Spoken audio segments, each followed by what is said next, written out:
O tema do meu pronunciamento hoje será um trabalho sobre economia da Congregação para a Doutrina da Fé da nossa Igreja Católica. O Economiche e Pecuniarie Questiones.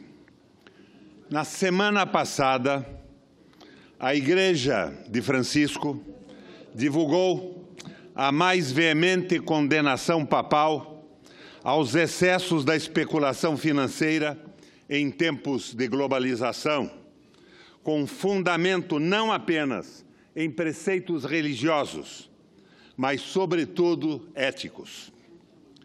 São palavras muitas vezes duras, senador Randolph, porém não muito diferentes das que eu próprio tenho pronunciado na condição de leigo, vazando a minha indignação contra a escravização que o mercado do dinheiro tem levado a bilhões de pessoas no mundo, especialmente aqui no Brasil, no nosso país. O Papa pede corajosamente uma regulação mundial do mercado do dinheiro. Lembra que isto poderia ter ocorrido depois da crise de 2008, mas essa oportunidade foi perdida.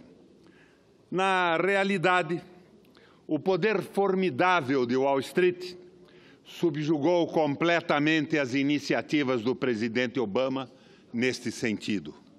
Até mesmo uma tentativa mais amena, que seria a volta da regulamentação limitada adotada no New Deal, a separação entre banco comercial e banco de investimento, foi torpedeada pelos financistas norte-americanos, que impuseram a liberação total do mercado, uma temeridade que provoca riscos incalculáveis.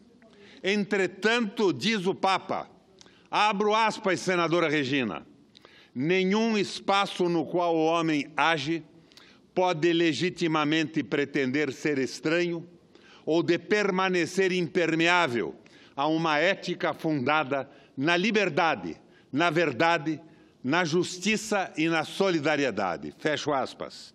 Embora, abro aspas, o bem-estar econômico global tenha certamente crescido ao longo da segunda metade do século, com uma rapidez nunca experimentada antes, constata-se que, ao mesmo tempo, aumentaram as desigualdades entre os países e no interior dos países. Além disso, continua a ser ingente o número de pessoas que vivem em condições de extrema pobreza. Fecho aspas. No dizer de Francisco, abro aspas, a recente crise financeira, iniciada em 2008, poderia ter sido uma ocasião para desenvolver uma nova economia, mais atenta aos princípios éticos e uma nova regulamentação da atividade financeira, neutralizando os aspectos predatórios e especulativos, valorizando o serviço à economia real. Não é justamente isso que nós temos condenado no Brasil? O descolamento entre a órbita financeira, voltada para si mesma, e a órbita da economia real, voltada para a produção e a geração de emprego. Mas não houve iniciativa eficaz nos últimos anos que, abro aspas, tenha levado a repensar aqueles critérios obsoletos que continuam a governar o mundo. Aspas fechadas. Não estaria entre esses critérios obsoletos a devoção absoluta a Mamon, ao Deus do dinheiro, mediante subjugação completa ao neoliberalismo? Aspas, o documento da Igreja. Está em jogo, diz o Papa, diz o documento, o autêntico bem-estar da maior parte dos homens e das mulheres do nosso planeta, os quais correm o risco de serem confirmados de maneira crescente sempre mais às margens, ou de serem excluídos e descartados do progresso e do bem-estar real, enquanto algumas minorias desfrutam e reservam somente para si imensos recursos e riquezas, indiferentes às condições dos demais. É muito claro que, Em último termo, o egoísmo faz pagar a todos um preço muito alto. Se queremos o bem real para os homens, o dinheiro deve servir e não governar. Fecho aspas. Abro aspas. É sentida a necessidade de realizar uma reflexão ética sobre todos os aspectos da intermediação financeira, cujo funcionamento, quando foi desvinculado de adequados fundamentos antropológicos e morais, não só produziu evidentes abusos e injustiças, mas também se revelou capaz de criar crises sistêmicas de alcance mundial. Trata-se de um discernimento oferecido a todos os homens e mulheres de boa vontade. Fecho aspas. O documento do Vaticano, aprovado por Francisco, observa que não existem receitas econômicas válidas, sempre e universalmente. É que em cada lugar e momento deve-se tomar conhecimento da situação histórica. Isto vale para os pretensiosos arautos do neoliberalismo, que propagam ser esta a doutrina econômica definitiva, o fim da história. A economia, continua o documento, tem necessidade da ética para o seu correto funcionamento. Não uma ética qualquer, mas uma ética amiga da pessoa. Ou, digo eu, não uma ética simplesmente amiga do mercado. Neste sentido, o Papa faz uma clara fundamentação do princípio de gratuidade, mesmo no capitalismo, baseado em fundamentos estritamente éticos. Isto pode se aplicar como exemplo à água, que não pode ser jamais um bem de mercado. Como menção direta ao neoliberalismo, afirma Francisco que nenhuma atividade econômica pode sustentar-se longamente se não é vivida em um clima de uma sadia liberdade de iniciativa. Hoje, no entanto, é também evidente que a liberdade de que gozam os atores econômicos, se compreendida de modo absoluto e distante da sua intrínseca referência à verdade e ao bem, tende a gerar centros de supremacia e inclina na direção de formas de oligarquias que, no final, prejudicam a própria eficiência do sistema econômico. Palavras do documento. Deste ponto de vista, é sempre mais fácil perceber que, diante do crescente e permissivo poder de importantes agentes e grandes redes econômicas, financeiras, aqueles que deveriam exercer o poder político ficam desorientados e impotentes pela supranacionalidade daqueles agentes e pela volatilidade dos capitais por eles geridos. E o poder econômico deixa, assim, de responder à sua originária vocação de servidor do bem comum, transformando-se em sujeito a serviço de interesses estranhos àquele bem. Tudo isso, diz o documento papal, torna urgente uma renovada aliança entre agentes econômicos na promoção daquilo que serve ao completo desenvolvimento de cada pessoa humana e de toda a sociedade, com as exigências da solidariedade humana aos mais pobres. O chefe da Igreja valida o que muitos economistas progressistas e eu próprio tenho insistido em dizer: o mercado não é capaz de regular-se a si mesmo. Abro aspas. Além do mais, para além do fato de que muitos de seus operadores sejam individualmente animados por boas e retas intenções. Não é possível ignorar que hoje a indústria financeira, por causa de sua difusão e da sua inevitável capacidade de condicionar e, em certo sentido, de dominar a economia real, é um lugar onde os egoísmos e as imposições violentas têm um potencial excepcional de causar danos à coletividade. Dinheiro como meio de financiamento da atividade produtiva, assim como a Bolsa, são em si mesmo bons, observa o documento. Entretanto, quando se torna riqueza virtual, abro aspas, concentrando-se, sobretudo, em transações caracterizadas pelo mero intento especulativo e em negociações de alta frequência, high frequency trading, atrai a si excessivas quantidades de capitais, subtraindo-os em tal modo dos circuitos virtuosos da economia real.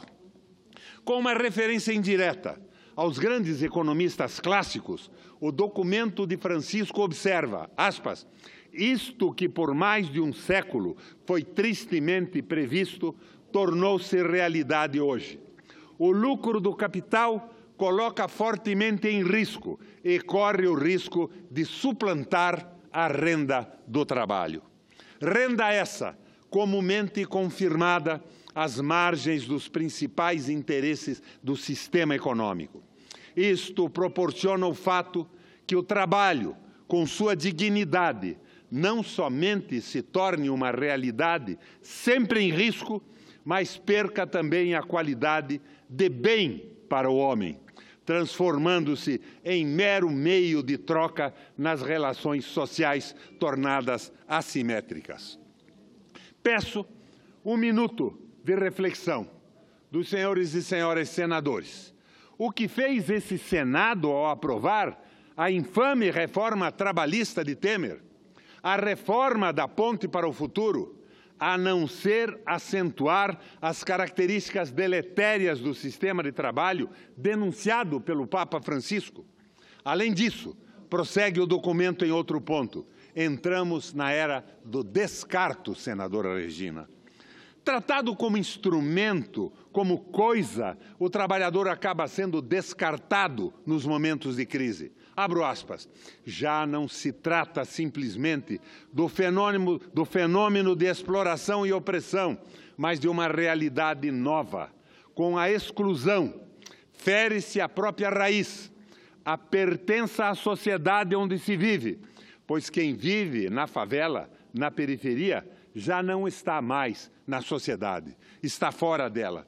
Os excluídos não são mais explorados, mas resíduos, sobras. A tal propósito, prossegue o documento papal, como não pensar na insubstituível função social do crédito, cuja disponibilidade incumbe, em primeiro lugar, intermediários financeiros habilitados e confiáveis.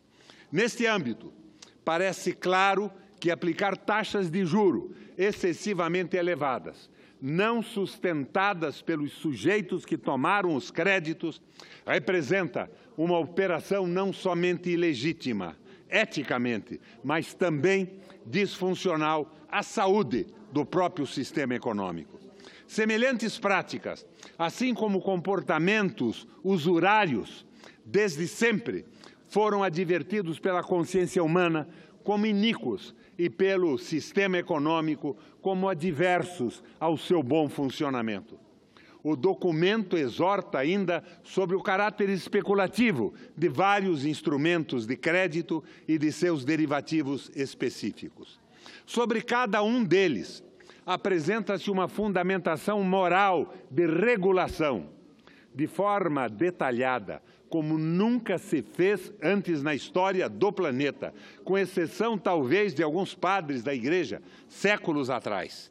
Há uma condenação expressa dos movimentos do mercado que provocam prejuízos a milhões de pessoas e chegam, abro aspas, a alterar artificiosamente o correto funcionamento dos sistemas políticos.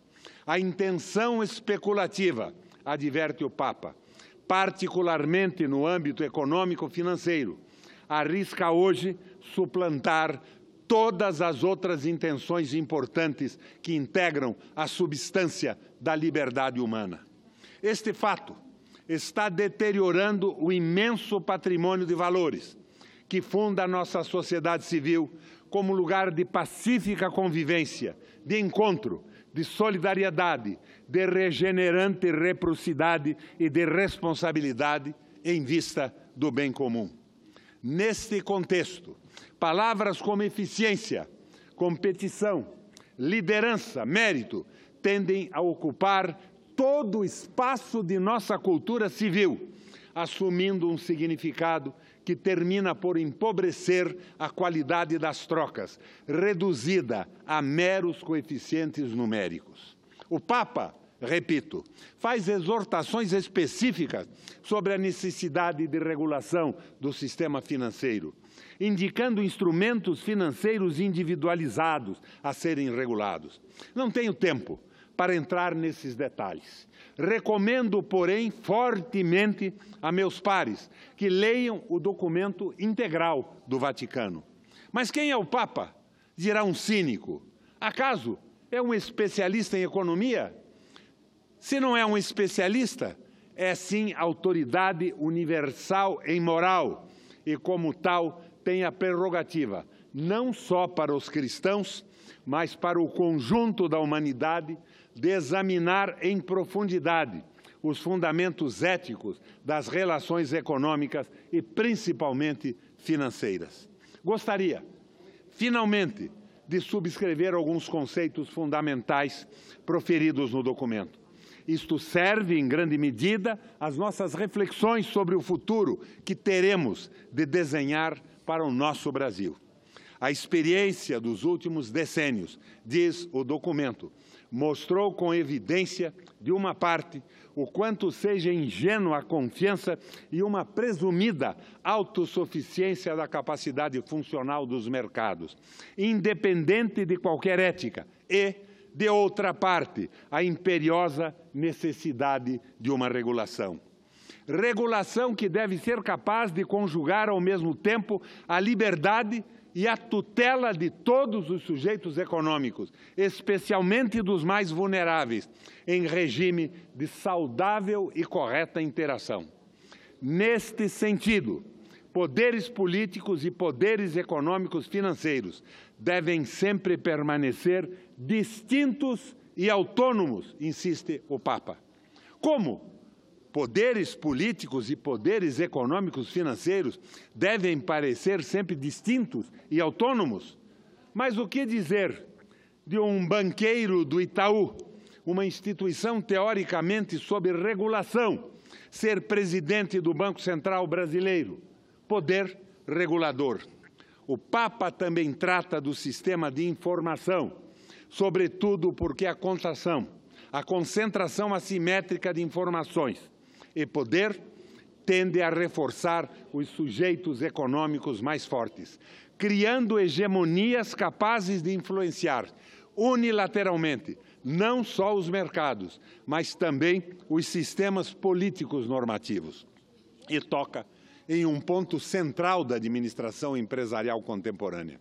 Os administradores são levados, abro aspas, a realizar políticas econômicas voltadas não para incrementar a saúde econômica das empresas que servem, e sim para satisfazer meras vantagens dos acionistas, prejudicando assim os legítimos interesses dos quais são portadores todos aqueles que, com o trabalho e serviços, operam em vantagem da empresa mesma e também os consumidores e as várias comunidades locais. O que dizer a esse respeito da política defendida pelo atual presidente da Petrobras, Pedro Parente, o qual proclama a todos os ventos que o objetivo da empresa, uma empresa de economia mista, controlada pelo Estado, é atender seus acionistas, não aos brasileiros. Chega em boa hora o documento do Papa para contestar essa estupidez tão prejudicial ao povo brasileiro e que se traduz atualmente em políticas de produção e de preços de derivados, totalmente contrários ao bem-estar da população. O Papa trata igualmente do gerenciamento da dívida pública, em termos similares aos que temos feito ao longo das últimas décadas. É claro que a palavra e o conselho dele têm prevalência absoluta sobre as críticas que temos feito às pornográficas taxas de juros reais do Brasil, mas o sentido é o mesmo. Não sou um católico praticante, mas o pontificado de Francisco reconciliou não só a mim, mas milhões de cidadãos do mundo com a ideia de uma igreja dedicada principalmente aos pobres. Esse documento que apresento em síntese é muito mais rico em sua versão original. Reforço o meu convite às senadoras, aos senadores, aos ouvintes da Rádio e da TV Senado, aos telespectadores em geral, a lerem a versão original. Na sua essência, ele é a mais genuína crítica ao capital financeiro e aos processos de financiarização das economias mundiais, jamais enunciada desde a emersão do neoliberalismo em fins dos anos 70.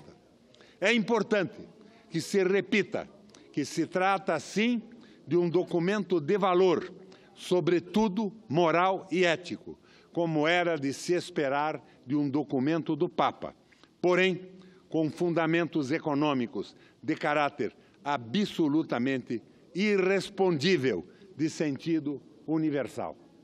Brilhante documento da Igreja Católica, principalmente adequado à crítica do neoliberalismo que ocorre no país hoje. Presidente, era este o pronunciamento. Agradeço a tolerância que teve à mesa com o tempo que eu expendi. Muito obrigado.